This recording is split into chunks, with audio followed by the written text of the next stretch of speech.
इस वीडियो में हम बात करेंगे उस छापेमारी की जहां ईडी ने 206 करोड़ की संपत्ति अटैच की है। दिल्ली एनसीआर के रियल एस्टेट में टीटीआई इंफ्रास्ट्रक्चर लिमिटेड के खिलाफ अब तक की सबसे बड़ी कार्रवाई की है। लेकिन ये सिर्फ पैसे की बात नहीं है, ये 14,000 से ज़्यादा परिवारों की बात है जिन्होंने 2005 से 2014 के बीच 4,619 करोड़ रुपए से ज़्यादा कंपनी को दे दिए, घर का सपना देखा, बुकिंग कराई और 18 साल बाद भी उन्हें चाबी नहीं मिली। 4 प्रोजेक्ट्स आज भी अधूरे हैं। पार्क स्ट्रीट जैसा बड़ा प्रोजेक्ट खंडर बन चुका है। ये सिर्फ धोखा नहीं है, ये एक सुनियोजित लूट है। और इस लूट के पीछे कौन कौन से बड़े नाम जुड़े हैं, कौन कौन से नेता फूट फूट कर अब रो रहे हैं, आज हम आपको यही बताएंगे। नमस्कार, मेरा नाम है शुभम गुप्ता और आप देखना शुरू कर चुके हैं वीके न्यूज़। ईडी ने prevention of money laundering act के तहत बड़ी कार्रवाई की है।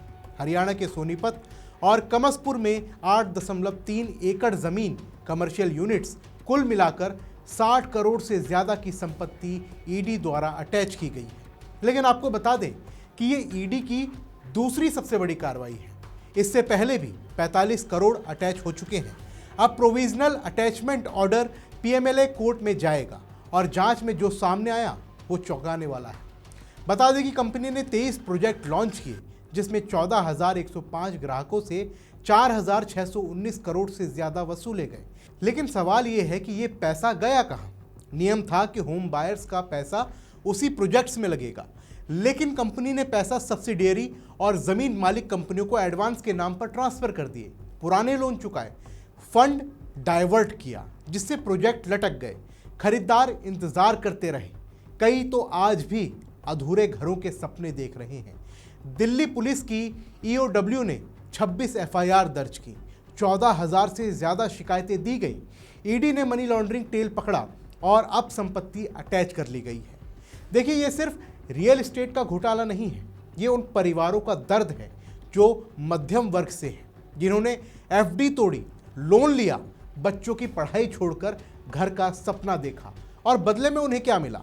अधूरा प्रोजेक्ट, लंबा इंतज़ार और अब खाली हाथ। ईडी का ये एक्शन सिर्फ कागजी नहीं है, ये उन परिवारों को न्याय देने की शुरुआत है जो सालों से ठगे गए हैं। अब आप दूसरा मामला भी देखिए।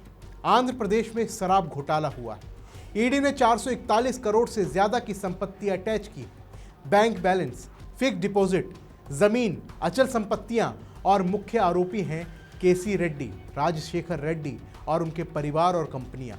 उन पर आरोप है कि वाईएस जगन मोहन रेड्डी सरकार के समय शराब खरीद और सप्लाई में उन्होंने हेरफेर की, हज़ारों करोड़ की रिश्वत ली, ऑटोमेटेड सिस्टम बंद कर मैनुअल सिस्टम लगाया गया, कुछ ब्रांड्स जानबूझकर हटाए गए, कुछ को अनियमित तरीके से बाजार दिया, महीने में 100 करोड़ का अवैध राजस्व, नकद, किकबैक, सोना, हैदराबाद में कैश हैंडलर, 1,048 करोड़ 45 लाख का मनी ट्रेल पकड़ा गया।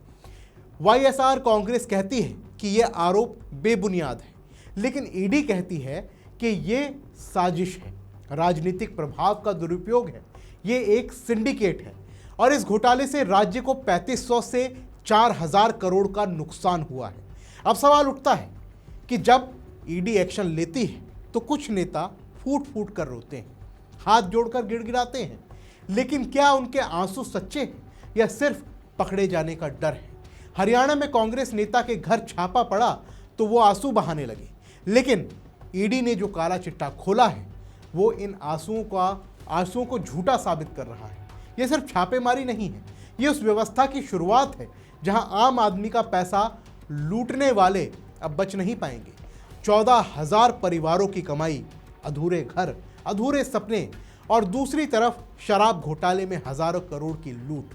दोनों में एक बात समान है कि ये सब आम आदमी का पैसा है जो नेता और उनके करीबी कंपनियों की जेब में गया है। ईडी का ये एक्शन सिर्फ कानूनी नहीं है, ये संदेश है, जो लूटेगा वो बचेगा नहीं, जो ठगेगा उसकी संपत्ति अटैच होगी, जो परिवारों के सपनों से खेलेगा वो अब जेल की सलाखों के पीछे जाएगा। और ये कहानी अभी खत्म नहीं हुई है। दिल्ली एनसीआर में और भी डेवलपर्स रडार पर हैं। आंध्र में जांच अभी भी जारी है। आने वाले दिनों में और नाम सामने आएंगे और जनता देख रही है वो समझ रही है कि लूट का खेल अब बंद हो रहा है। और आपकी क्या राय है? क्या ईडी का ये एक्शन सही दिशा में है या ये सिर्फ राजनीतिक बदला है? कमेंट बॉक्स में अपनी राय हमें ज़रूर दें। फिलहाल के लिए इस रिपोर्ट में बस इतना ही। मिलते हैं अगली वीडियो में, तब तक के लिए जय हिंद। वीके न्यूज, राष्ट्र के नाम।